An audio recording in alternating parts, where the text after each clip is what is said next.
Nearly a year and a half since the economic meltdown, investors still lack confidence in the stock market. You can see that by the triple-digit loss that we have today in the Dow Jones Industrial Average.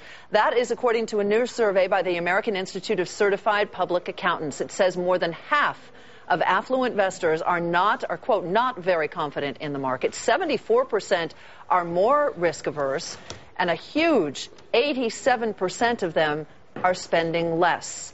So joining us now in a CNBC exclusive, Brent Lipschultz. He's the personal finance specialist. He is also on the executive committee of the CPA committee that did this survey. Welcome, sir. It's a pleasure to have you here. Thank you very much. These are pretty sobering statistics, and we're talking about affluent investors who have typically between $500,000 and $5 million in assets under management. Is that correct? That's correct. And the statistics are not too surprising given the demographics of the population.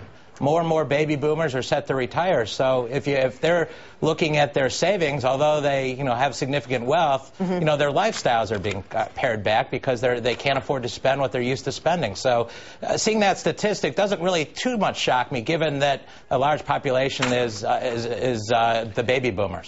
Some of it has to. I'm sorry. Some of it has to do with uncertainty, though, also about how their tax structure is going to be affected, and that affects their investment philosophy and their investment decisions. Correct. And with the Obama administration releasing their budget proposal this week, it's pretty clear that the top tax rates will be going up, the 39.6% bracket to 36% bracket. So there's decisions that can be made now, including Roth IRA conversions, there's planning opportunities that I think are still out there that really should be considered with a comprehensive financial plan. Brent, do you happen to know whether there are any differences from region to region or by age? This survey does not stress that, but my feeling is that the Midwest has probably been hit the hardest. The which has been hit the hardest? The Midwest, I would presume, has been hit the hardest. I also was fascinated by the fact that we had thought spending was picking up. Especially the luxury end has been very strong. But this survey indicates that a lot of them are really changing the way that they spend and intend to spend, which does not bode well for certain sectors of retail and certain sectors of the economy. Yeah, I think the traditional consumer goods market will remain fairly consistent, but I think individuals are looking at luxury brands, making sure that the brands have stood the test of time. In fact, our firm has put out a report on just that topic, consumer spending.